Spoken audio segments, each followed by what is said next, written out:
Good afternoon and welcome to Berkeley Arts and Ideas Live Online. We are presenting a program this afternoon called Sense and Sensibility. We're researching and collecting around the ritual spice box. My name is Francesco Spagnolo. I'm the curator of the Magnes collection of Jewish art and life, where the spice box we're discussing is located, is stored and exhibited. And with me is Molly Robinson. Molly, you want to unmute yourself so that we can hear your voice? Welcome. Hi, I'm here. Good to see you. Good to find you again. And this is a series of encounters that we're actually discussing today. First of all, the encounter between myself and Molly during a graduate seminar this semester offered by several departments and units, history, Jewish studies, and music, on archives and collections and thinking about archives and collections and their rituals in a way. And then also Molly's encounter with a specific object. And so Molly's, your reflections on that and what you've learned. Part of the seminar this semester involved exposing students to not just the Magnes collection, but which as a reminder is one of the largest Jewish museum collections in the world, and it's part of UC Berkeley, has been part of UC Berkeley for a decade now. So not just an encounter with the collection, but also an encounter with our exhibitions. So almost each week, students were asked to study, to research past exhibitions of the Magnes, which are nicely archived on our website, magnes.berkeley.edu. And these archives consist of images of installations, labels, sometimes videos, etc. So we'll explore some of them together. But first of all, let's just look for a second at this spice box. Molly, you encountered it as in, we were almost about to transition into remote teaching and shelter in place when you said to me, I'm interested in this object from this exhibition. What tickled your imagination here? Okay, can you hear me okay? Absolutely. Yeah, so I had really poor timing. Right, we were going to do a handling session with this spice box, but I think what stood out to me is just the sort of lifelike presence of this silver object. I really loved the spiraling filigree, the sort of viney tendril-like legs. And so I actually knew nothing about its ritual function, and it was more just sort of how striking it was visually that made me really interested in it. And then I saw that it was in the portable memories grouping. So that sort of got me thinking about spice boxes as things that people carried around that were small enough to hold. But then there's something about its shape that's so unwieldy. So that's kind of interesting to me. Something that I really enjoyed in this initial interaction is that I sense when you brought this to my attention, that you were wanting to look at this, that you were not really aware of the fact that this is actually a ritual object, and it's a ritual about scent. It's a box that contains spices that are to be smelled on specific occasions according to the Jewish calendar. And but of course you couldn't meet it in person. So one of the things you did is you actually, Molly is also an artist, so you actually drew it. So here's your drawing, digital drawing. So a way of getting closer through distance learning. And so from the photograph that was shared with the class, here is your drawing, and we'll get to it a little later. I wanted to give an overview of the whole exhibition and in which this spice box was located. So I'm going to just share some ideas about that, and then we can focus on the spice box, on smell, and what it means to smell when we're all separated by the screens of our computers. The exhibition was called Memory Objects, Judaica Collections and Global Migrations, and was presented last year in 2019 at the Magnes at UC Berkeley. For those who are interested, there is a short URL at the bottom of the screen, bit.ly/memoryobjects. You can, as I was saying, access the whole exhibition archive, including installation photos. This is the gallery where the exhibition was installed, and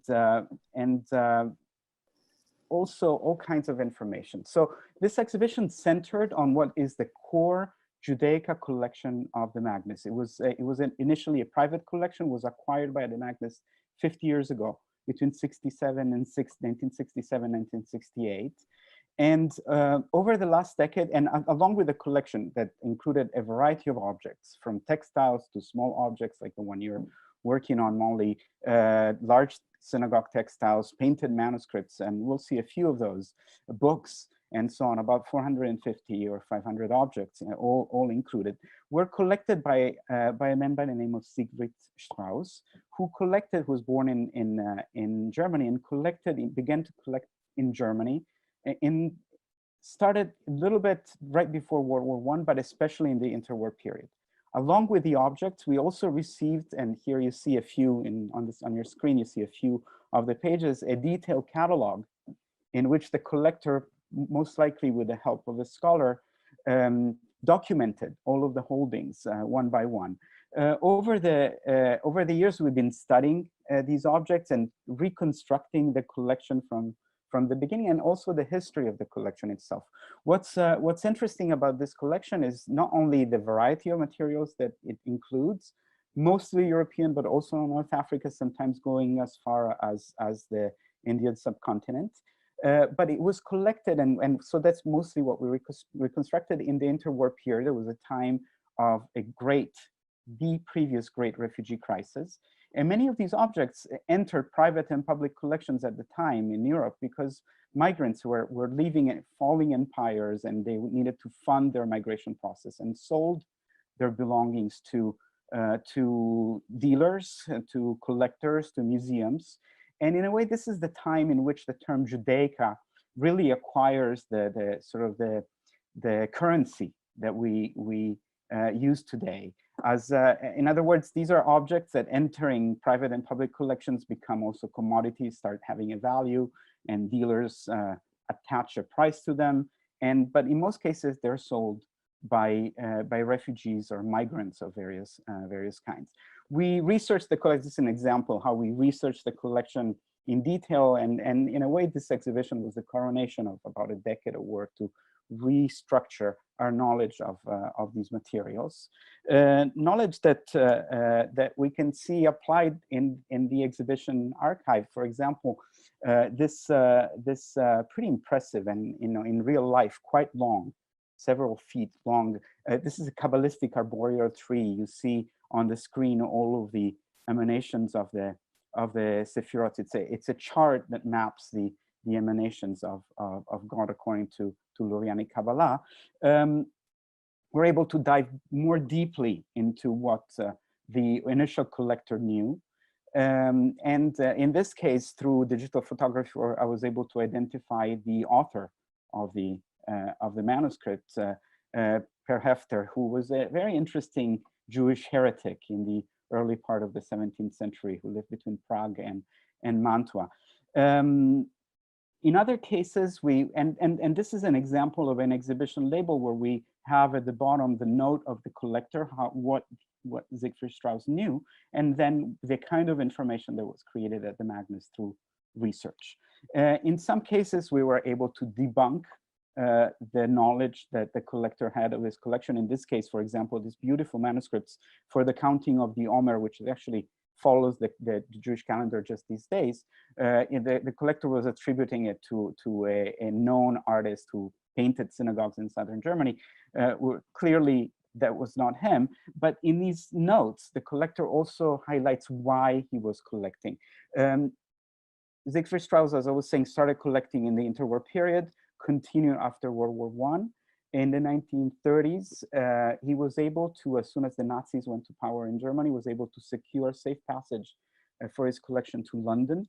And he himself was arrested in the aftermath of Kristallnacht, but was able to pay ransom, free himself, join his collection in London, continue to collect there. And as we see in this note of the collector, was collecting specifically to document a Jewish past that was felt to be shattered and under direct attack. He's saying that such paintings, synagogue paintings like this one, were actively being destroyed by the Nazis in the 1930s. we had a bunch of questions that came with this project, and they were part of what we discussed with our class, Molly. So the whole idea of how a collection of this kind could come together, what's the relationship between collecting and migration, and public collecting and migration, and we were thinking also about today's forms of collecting. 1 out of 7 human beings on Earth are in transit, and while cultural heritage is typically still described as static, and even digital tools don't allow us to map, like when we take photos with our phones, we can only map that image to one location. So multi-locational approaches, diasporic, migratory studies, and digital tools don't really work. We are, of course, keenly aware of the fact that the culture of the future is global, is multi-locational, is diasporic, and so we need to find ways to describe it also in that way. More specifically, we were interrogating with this exhibition what are Judaica collections, how Jewish cultural heritage enter the collecting and museum world, and also what is the global value of these collections, such as the Magnes today. And we're discovering it with you, Molly, because you don't come from Jewish studies. Your approach is from anthropology and folklore, and but I think that these are the questions that we all share, right? How do we curate and discuss culture in motion, and how do we understand the fragments of the world? And the Strauss collection and the exhibition were also animated by a relationship with dealers. The exhibition was augmented by an inventory of a dealer, Ernst Freudenheim, who was active in Berlin in the 1920s. And this is his catalog with a beautiful Art Deco cover. And nowadays, art dealers would have websites, but in this case, and we animated the catalog, the photo catalog. We'll get back to this, but this to give you just a sense of what the exhibition was also including. Again, as I was saying, nowadays an art dealer would have a website. In this case, a photo album would suffice and would be used to show potential prospective clients what was available. We know of Ernst Freudenheim that he was collecting from refugees, and we reconstructed his story as well. And we were able to also determine how one object, this plate on the right in color in the Strauss collection, was in the catalog of Ernst Freudenheim. So these two stories kind of met. And again, this is another meeting in how we are thinking about this project and where the spikes box we're about to discuss belongs in a way. What's the story behind this object? In the exhibition at the Magnes, we carried this idea even further. And so we invited, this was for a class I was teaching at the time, we invited refugees to class, refugees who were recently relocated to the Bay Area, and we invited them to bring their own memory objects, the objects that reminded them of home, and then collaborating with a documentary filmmaker, Citizen Film in San Francisco. A documentary was created that was also part of the installation, just to give you a taste of what that was. And again, to think about the currency of these objects that are in a collection in storage. And I want to reassure all of our viewers today, they're safely stored and we care for them even in this time of social distancing. And here's an example of what we discussed. Here are some of the refugees that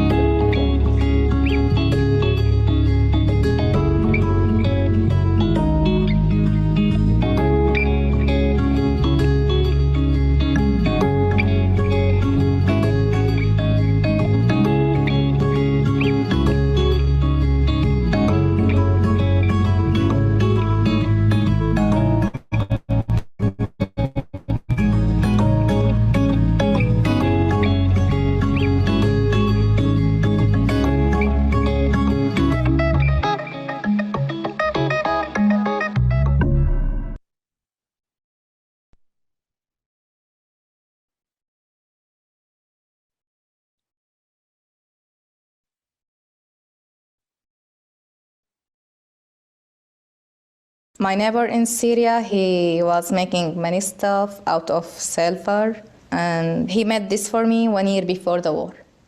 He wrote my first name in Arabic on the top, and when you open this heart, you will find my last name inside. And this means a lot to me because I loved my neighbors. They were like family for us. Yeah, it represents to me love, home, family, friends, fun, all these things that I am missing now.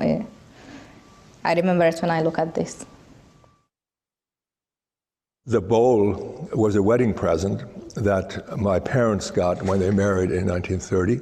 My father left in April of 1938. He had been the last Jewish doctor in Germany to treat a general patient body, and it was illegal by then. But he had persisted in it because for a while he was the only doctor in this village, and he was very well liked there. In any event, he had to finally leave. You couldn't bring anything with you to speak of. But the one thing my mother insisted on bringing was this wedding present. So I remember this. She packed it in a hat box, and we schlepped it along as we went up to Bremerhaven to get on the ship, carrying it very carefully. I don't want this object to be forgotten. I don't want this object to be forgotten. Part of the ritual of collecting is really collecting objects for posterity, for the future, for memory, but also very much for us to understand what the stories behind collecting are. And so as we start studying together a single spice box, silver filigree, stamped Krakow, most likely 18th century, collected by Siegfried Strauss in the early part of the 20th century. Let's also remember these words by the Somali British poet Warsan Shire. No one leaves home unless home is the mouth of a shark. You only run for the border when you see the whole city running as well. And think about how all these objects ended up in the treasures of the Magnes at Berkeley for us to study the past and maybe even the present. Here it is, Molly. This is the object that caught your attention, and you were saying you were sort of enticed by the delicacy of it. What else did you find out? What happened to it? Right, thanks. So I guess maybe I'll start too, Francesco. You know, the catalog that you put together for this exhibition was really remarkable for a couple of different reasons, but one of them, there's, I think, an excerpt on the next slide. Here it is. Right, so you have the description of the spice box listed next to Strauss's collector's note. And I think that this really draws attention to how objects are differently construed when they cross institutional boundaries and when they change hands. And so I really saw the exhibition catalog as bringing together the voices of many historical actors, yourself as a curator, Strauss as a collector, your students who helped with the exhibition. And so I thought that this catalog was really multivocal in a way, which seems kind of challenging to do. But on the next slide, this is Strauss's own catalog, right? Right. So we have sort of layers of catalogs here, but that collector's note, it comes from a page in his collector's catalog that lists the spice boxes in his collection. And so the challenge here is kind of, how do we treat this as a primary source, and what questions do we ask of it? And if you'll go back for 1 second, Francesco. So notice that for the fourth entry, the silver box form miniature spice box, Jewish workmanship is underlined. And so these are the questions, right? Like, why is it underlined? Was this a consequential choice? How do we view these choices as evidence of Strauss's motivations as a collector? And so now, if we home in on Strauss's, the previous slide. Here we go. Great, yeah, his note here. So this is the description of the spice box that we're working with. And note that he questions whether the work is Polish or Moravian. He also says that silver ceremonial objects stamped Krakow are extremely rare. And the questions that sort of arise here is, why did he think that this work was Polish or Moravian? And then what makes objects stamped Krakow rare? And so we'll keep those questions in mind as we move forward. But now that we have established this link between Freudenheim and Strauss, we know that they overlapped, and we can assume that Strauss was familiar with these ball-form spice containers. And so we're seeing photos of the catalog of the dealer, the Judaica dealer Freudenheim, along on the top left with the one spice box we're studying, right? So other types of spice boxes here. And it feels kind of like fate in a way that these objects were brought together in the exhibition. And so we know that Strauss is probably familiar with spice boxes in their myriad shapes and forms. And Freudenheim actually has several spice boxes in his inventory that look strikingly similar to the one that Strauss collected. And so Francesco has outlined it in a red box, and I think we can zoom in on this cousin of our spice box. So what's really interesting about these filigree containers is that the spaces between the fine wires of the filigree actually form these kind of natural apertures where you can imagine the herbs or the spices would have been poking out. So the scent wouldn't necessarily be trapped inside when it wasn't being used in its ritual setting. So the spice most commonly associated with Havdalah, the ritual ceremony in which spice boxes are used, is myrrh or myrtle.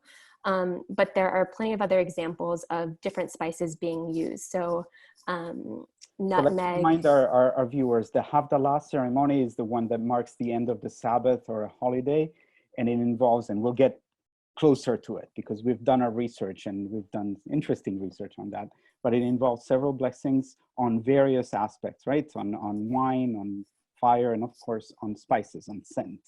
Right. And so this is what this is used for. I learned so much from Francesco because, like I said, I had no idea what kind of ritual context these spice boxes were used in. But myrrh is very symbolically significant in Judaism. It's one of the species that's listed for the Festival of the Tabernacles, or the Feast of the Tabernacles, rather. But one of the questions that we had was why myrrh? And one of the ideas is that myrrh is endemic to Europe and it's ubiquitous. It's really common. And so basically we have here sort of an instance of like what is available conditioning what is used in these rituals. So myrtle, as in Hebrew hadas, which actually becomes then one of the names for the Jewish names for the spice box, right? Right. Yeah, it's ubiquitous. Here are more of this type. So clearly, this object has company, right? So we were able to find some context, some distant context, right, for all of this. And so Francesco has very kindly outlined in red boxes, again, the other ball form containers in Freudenheim's inventory. But like you can kind of see the sky was the limit in terms of shapes. Someone was like, why not make a spice box that looks like a fish? Which is really interesting because we think of fish as having a very particular smell or fragrance, but here this silver fish would have maybe smelled like myrtle. Yeah, and we learned, historically, a variety of spices could be used, myrtle for sure, but for instance, this is a little bit of waving my Italian flag, but Italian Jews instead who had access to the spice routes through Venice and the Ottoman Empire were able to import all kinds of other scented spices and use them and fill their boxes with them. We also learned that not all Jewish communities across the diaspora use these boxes, right? It's very specific to mostly European Jews, right? Mm-hmm. And here are more of them, and especially the very recurrent shape of the tower. Right. So yeah, I'm going to talk about the tower in just a moment, but I want to return to the questions of why Strauss thought that our spice box was Polish or Moravian work. So we know that in medieval Europe and early modern Europe, Jews were often excluded from guilds or banned from forming guilds, but there were some exceptions. So in 17th century Poland, Lithuania, and Moravia, Bohemia, Jewish silversmiths, bookbinders, and painters began forming their own guilds. And by 1648, which was incidentally the end of the 30 Years' War, there were a number of Jewish guilds that had been established actually in Krakow and Lvov. And so Strauss may have thought that the container came from a Jewish workshop in Poland or Moravia. But the question about the Krakow stamp is being rare is a bit more difficult to answer. So originally I thought that this had something to do with basically materials from Poland not surviving the invasion of Poland by Russia or the war, or had something to do with the proprietors of these objects not surviving. But it might be a little bit more complicated. So I don't know much about silver hallmarks, but that could be a kind of interesting future direction for research. So I'm assuming that on a lot of these spice boxes, even spice boxes that have like a city mark might not necessarily have the purity standard, which is basically what made silver objects commercially viable. And so when you have the standard and you know the purity of the metal alloy, that's what basically makes it possible to sell the silver, which can then be melted down and used anew. But if Jewish silversmiths and goldsmiths weren't in guilds, a lot of these standards actually had to be regulated by a national assay office. And so it's kind of unclear why the hallmarks might be different, but they almost certainly would have been different because they were being made by Jews. So in other words, objects made by Jews, that's what you're suggesting, were not designed to then become commercially viable, but they're designed to be used. Right, which really I think is very provocative, because it helps us think through the ways in which these objects are sort of mired in different value regimes. Mm-hmm. And even more so, they are memory objects. They're very personal and often family heirlooms passed on from one generation to the next, or as in these cases, most likely sold by migrants who needed to fund their travels. Right. And so, right, we're back with the towers here. So the turret form spice towers have definitely received the most attention of any of the sort of shapes of spice boxes. And they became widespread in Germany in the 16th century. And we received a question about why these boxes look like towers. Yes, and as a reminder, our audience can post questions in the Q&A, and when we finish wrapping up this conversation, we'll look at what kind of questions we had and answer those as well. Great. And so towers. Right, so towers. One idea is that these ceremonial objects actually resemble Christian reliquaries and monstrances, and they do.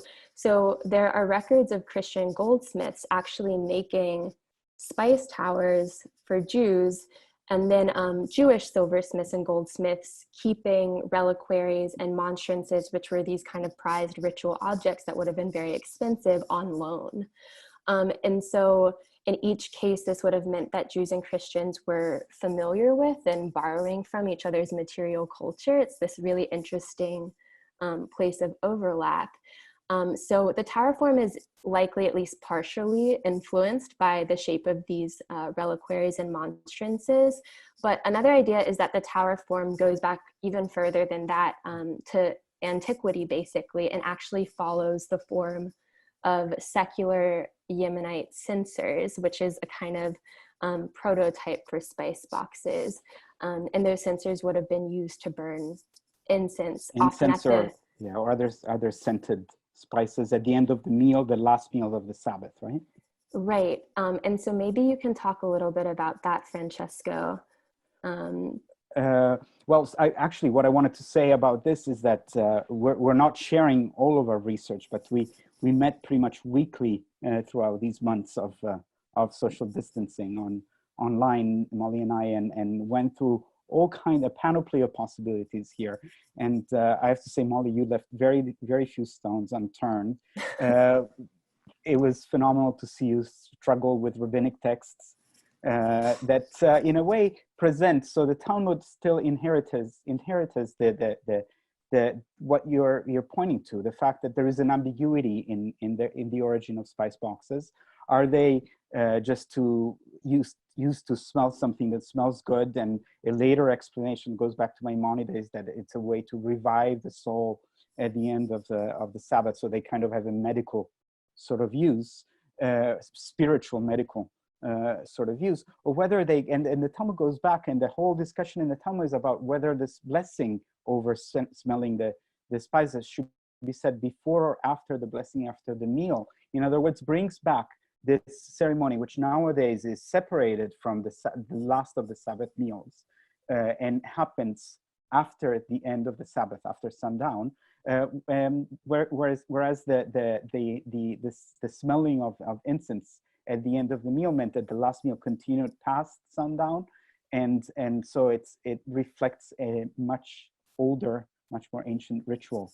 And so, in other words, again, these objects embody many more encounters between cultures. The origin of that smelling of incense is Hellenistic in nature. So it really brings us back through history. So these objects have, as we are discovering, a lot of power that goes in many different directions. One of the issues that we had with this was how to understand how such objects are used in real life.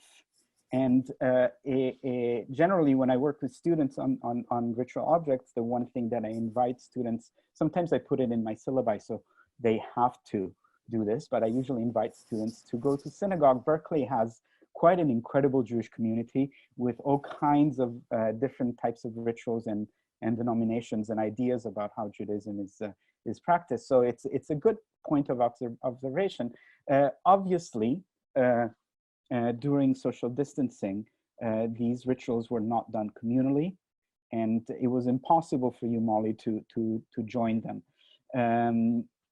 We have learned actually that many synagogues hold Havdalah ceremonies at the end of the Sabbath on Zoom. So Zoom is becoming also a ritual platform in its own right. But we performed another type of social distant field work. One of the things I did, Molly, if you remember, was that I jumped on YouTube.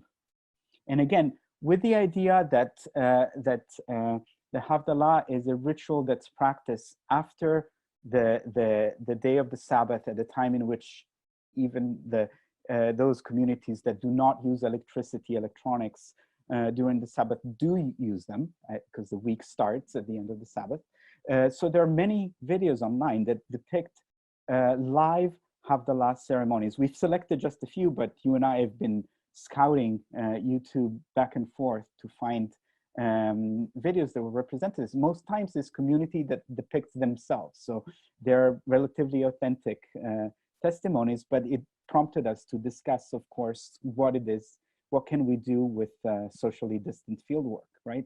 You're a folklorist, you know the value of field work, and what happened going to YouTube to you? Then we show a few examples, but how did it feel for you?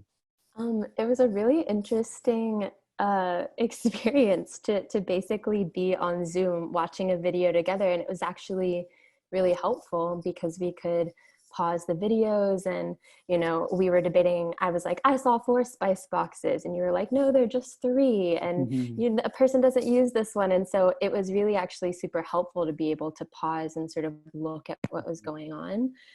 But I think it's a really wonderful way to kind of work around the constraints of what this period of time is bringing us. So together we travel the world through YouTube, and this is from a modern Orthodox Ashkenazi congregation in South Africa, and it's the youth group of the congregation that meets, and so it's mostly young people.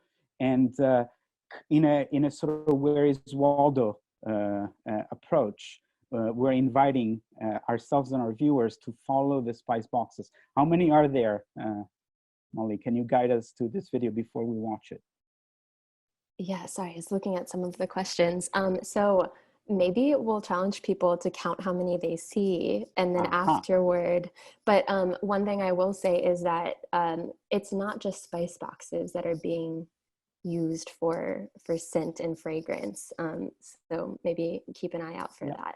So as you watch this, it's just a couple minutes, and we're also using this because there is a translation of the Hebrew at the bottom, so it's user-friendly for many of our viewers.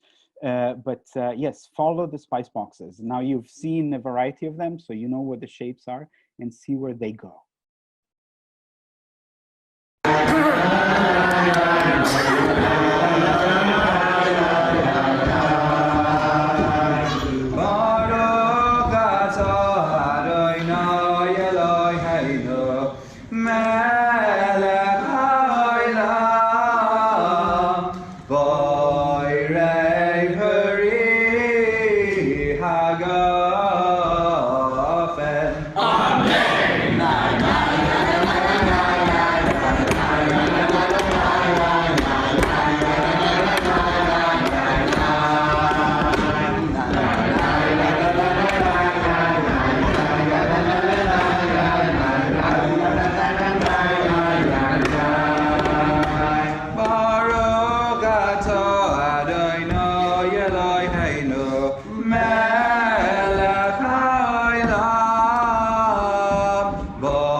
And the lights are turned off, and yes, one sees all the movements of the various spice boxes, including one that is not silver ritually made in any way, right?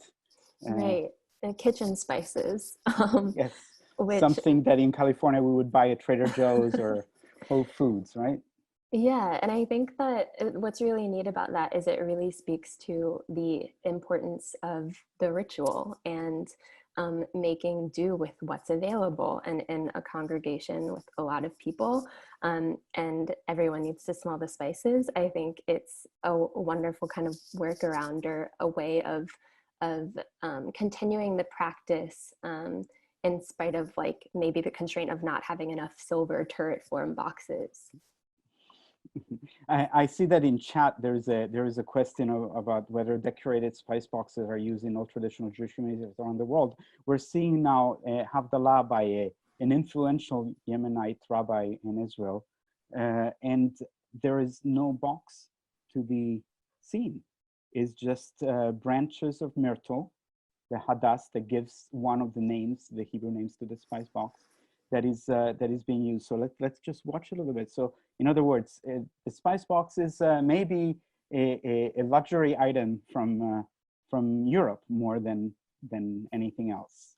I mean, from Europe from long ago, of course.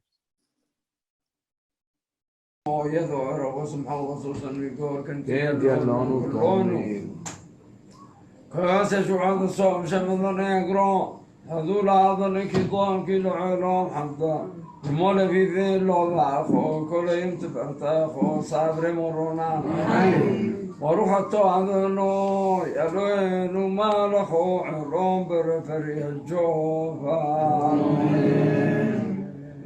وروح التوعدنو يلوينو مالخو عرام برأصد صومي.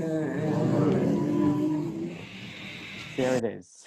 There it is. The smelling directly of the myrtle leaves. Among the videos we found, there was one that has pretty interesting one. I'm joking. Music. The music is a sort of a Hasidic pop, but it's a video, historic video of the Lubavitcher Rebbe in Brooklyn, New York, in 1976, celebrating Havdalah. This is just a short excerpt. The ceremony started. It was at the end, not just of the Sabbath, but also of a festival, of the festival of Shavuot. and the whole Havdalah ceremony, which we've seen can take, if one recites things quickly, only a few minutes, was celebrated from 1:30 a.m. until 4 a.m. So what's interesting about this video is that the Rebbe, the prized authority of this community, important community, once he's presented with the spice box, says, and we learned this from the commentary of the video, says, no, I don't want the spice box. Take the spices out of the box, most likely to acquire a more intense experience. So the box can also be there and not be used, right? So we found all sorts of options. Let's watch this quickly, and forgive us for the music.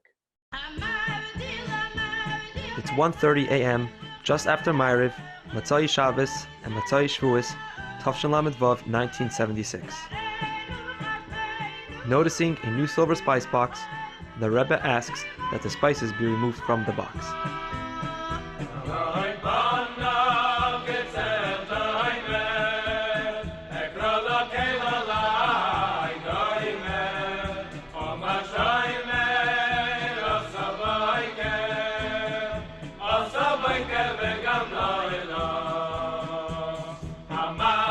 Smelling the besamim,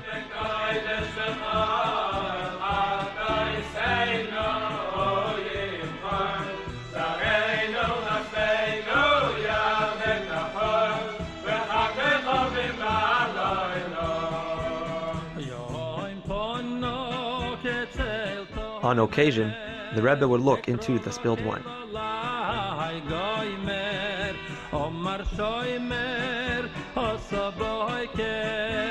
The Mayor Harlig assists as the Rebbe prepares to distribute the Kaishal Bracha, the cup of blessing. And we could keep watching YouTube, and we did, right, Molly? You and I did, for a long time. And I see in chat other viewers are suggesting additional sources for socially distant ritual fieldwork. We were also asking the question of what the value of this type of fieldwork is, of course, but it feels like between studying together rabbinic sources, watching rituals, looking at ritual objects and discussing and researching their history and building quite a bibliography, that we've crossed a couple of T's this time, right, Molly? And then we went the extra mile, because in a way, this whole conversation was really prompted by your work as an artist. And so again, as a form of social distance research, you did this drawing.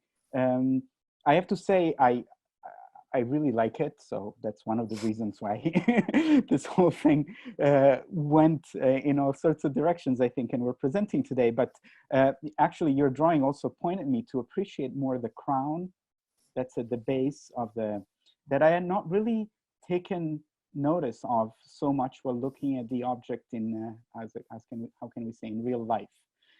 So there is definitely a value of studying something, and maybe this type of drawing is a form of transcription, like, you know, that one would do transcribing an oral history or any kind of report or music or song and so on. So how did you approach this idea of drawing the box? That's a good question. I'm not sure that if we had been in a normal setting in a non-socially distant world that I would have thought to draw it, but since I guess Shelter in Place started, I've been drawing a lot, and the next best thing after actually visiting with the object, which it'll be kind of funny when I finally, hopefully, fingers crossed, get to encounter the spice box in real life. But one of the next best things sort of seemed like drawing it. And I think, you know, for me, methodologically, I'm kind of working through these questions of how my art can sort of facilitate scholarship. And I think that one of the things about making art is that there's so much to gain in the process. And by using drawing as a meditation and a way of encounter, it sort of de-emphasizes the product and makes it more about the exploration or the journey of getting to know something. So I felt really grateful for being able to have that kind of time to look at the object and encounter it in this way. And so when you asked if I'd be interested in donating it, I was like, absolutely, of course. Well, that was my instinct as curator, and so collecting not for myself, but for the Magnes and for UC Berkeley. And the Magnes has been doing quite some collecting in recent years, but in this time of social distancing, collecting presents its own challenges. This was a phenomenal opportunity to kind of capture and, in a way, both our research, but also the type of interest that a little object, it's tiny. The original box is very tiny and very delicate, can create. So now we see Molly Robinson's drawing along with a museum-like label. So should your drawing be on display in a future exhibition of the Magnes, it will have a label like this. So we investigated exactly how you create it. You use Procreate and Apple Pencil. We're not endorsing any specific maker of computer equipment. The DPIs of the image that we collected, and it now has an accession number, and the accession number is 2020.1. It means that it was the first item collected by the Magnes in 2020. So it will be recorded, and all of this will be recorded in the collection for time to come. In a way, this is also and collecting is also a ritual, and you experience that because our colleague Julie Franklin, the registrar of the Magnes, was involved in securing this wonderful gift, and so you had to fill out all the forms and everything, so you know what it means to donate an object to a collection into the Magnes. And we debated it at length, whether we should, even though we're all very excited about it, whether it would be something to collect or not. It actually connects with other aspects of the Magnes collection and other portraits of objects that were done a few years ago for a different project by a local Bay Area artist. So it finds all kinds of new contexts. And so thank you for doing this and for contributing to the Magnes collection of Jewish art and life at UC Berkeley. Of course. Thank you. Yeah.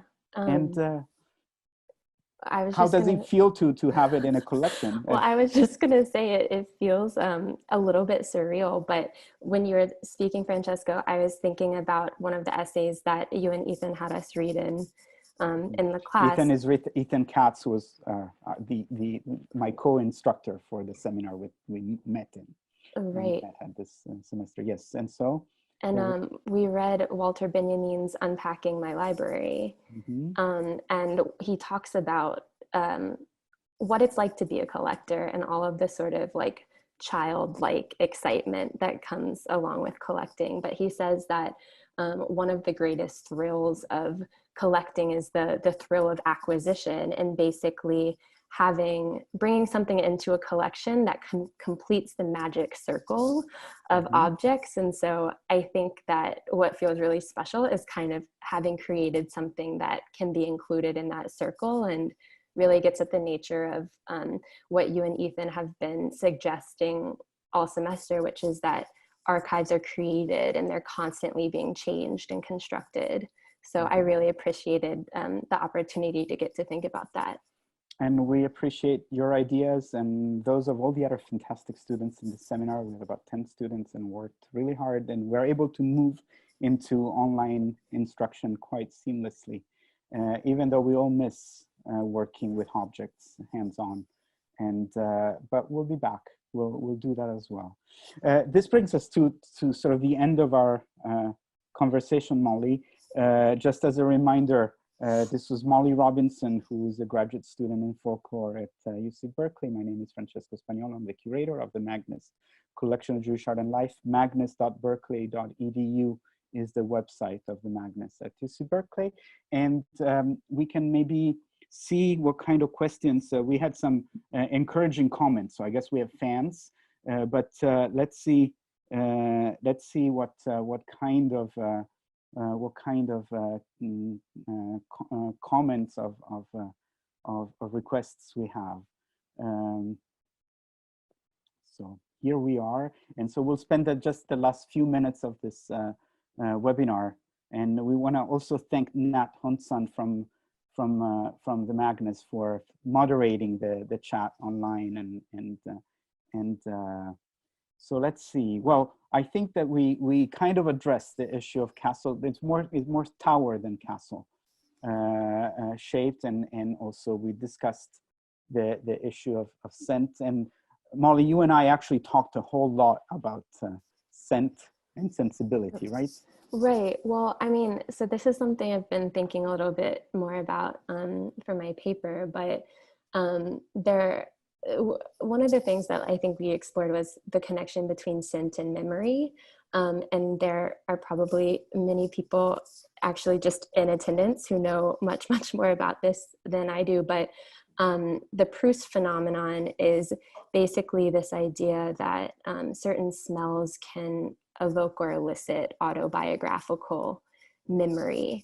And what's interesting here is that scent is actually being harnessed to provoke memory, and it's more of like a collective memory, I'd say, right? The memory of this covenant between God and the people of Israel. And so when we think about olfaction and memory, I think it's definitely important to sort of consider the kind of memory we're talking about. Yeah, absolutely. And I think what you just said is also a big shout out to Jewish studies and why Jewish studies can be relevant in our university and what we can do with it. So thank you for that as well. There are a few other comments. Judith Bloom wants us to talk with the Magnes about a spice box that looks like the one in the collection that we discussed. So maybe, and I think there might be a similar one somewhere in Berkeley to be researched as well. So we'll find out more. And then there is a very interesting question. The viewer is Catherine Young. And when objects are museumed, are brought into a museum collection, they typically lose all of their sensory qualities except the visual. So I'm curious about why you elected to focus on the spice box visible and material properties to the exclusion of smell. Well, I think it was a little, Molly, help me out here, but I think it was a little difficult to carry smell across Zoom. But we evoked the various types of smells that can be associated with a spice box. In other words, this too is not a one-way street, right? And it's kind of left to our imagination, but we discussed that as well. And right, yeah, and I think, was it you, Francesco, who was saying you encountered this spice box that belonged to someone in your family, and you actually didn't know what it was until you caught a whiff of it? Yeah. So there's this way in which smell informs our understanding of what we're dealing with. And that's really interesting too, because a lot of secular objects, I was reading a little bit about Anglo-Jewish silver, and actually sugar casters in 19th century England were sort of adapted to serve as spice boxes. And so there's a way in which maybe like the form of the object isn't as important as the way it smells. But I think sort of connecting this question to Zoe's question. Zoe Silverman is asking, I'm going to read it and then you can Yeah. answer it. Could you share more thoughts about the sensory regime, hierarchy, curriculum, etc. of the Havdalah ritual, and how the material culture in the Magnes collection speaks to the sensory experience of Havdalah? This is a loaded question. It's a wonderful question. It's such a good question. Maybe next webinar we'll take another hour to answer that. But if you have a thought to share, Molly, that would be fantastic. I was just thinking about, I don't know what like the cleaning ritual, so to speak, is for objects when they come into the collection, but we can imagine that like spice boxes that are sitting around the house or in domestic spaces or even in synagogues aren't necessarily cleaned or emptied out after they're used. And so this is how objects, I'm sure, kind of these spice boxes like build up a permanent kind of smell. Mm-hmm. But maybe, I don't know, Francesco, does this particular spice box smell a certain way?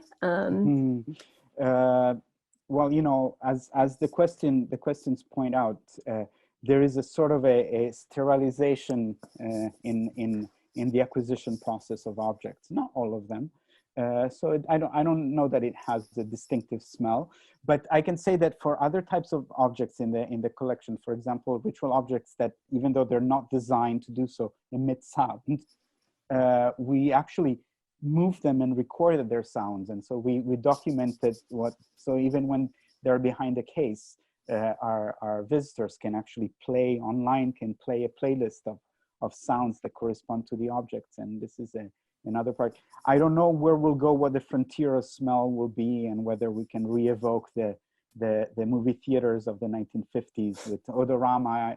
I'm not sure where my curatorial craze will go with this. I don't know, but you know, there was someone else who was asking to please publish the provocative questions that were on the slides. And we will actually publish the whole talk online, so the whole video and maybe also the slides. And again, you will find, I'm talking to our audience, you will find everything at magnes.berkeley.edu. So continue to follow us, but probably time to say farewell to our audience now. Molly, what do you think? Any parting thoughts? I just want to thank you, because it's been a fantastic end of semester and a great way to activate the collection far beyond any hopes that I had. Yeah, and same. I mean, I have so much gratitude for our talks and for the ability to do this research and have, you know, my mind be able to escape into a place that's not necessarily limited by the virus. Yes. You know, from your mouth to the audience. Thank you so very much. And thank you everybody who contributed such wonderful comments in chat, etc. We'll make treasure of everything and suggestions. And we do publish, the Magnes does publish videos of the various Zoom webinars and other talks that we're giving. I actually will be presenting at the end of next week for the Contemporary Jewish Museum. Our newsletter informed that, and thank you, Nat, for being with us, even though we don't see. I don't know, Nat, if you want to say hi in video or if you just want to keep hiding behind the Magnes logo, but we really appreciate you helping and being with us today. So, and again, thanks to the Arts and Humanities at UC Berkeley for hosting this series of live and online, which definitely has been lively thanks to you, Molly. So to be continued. All right, thank you. Thank you. Bye, everyone. Bye. Thank you, everybody. Bye.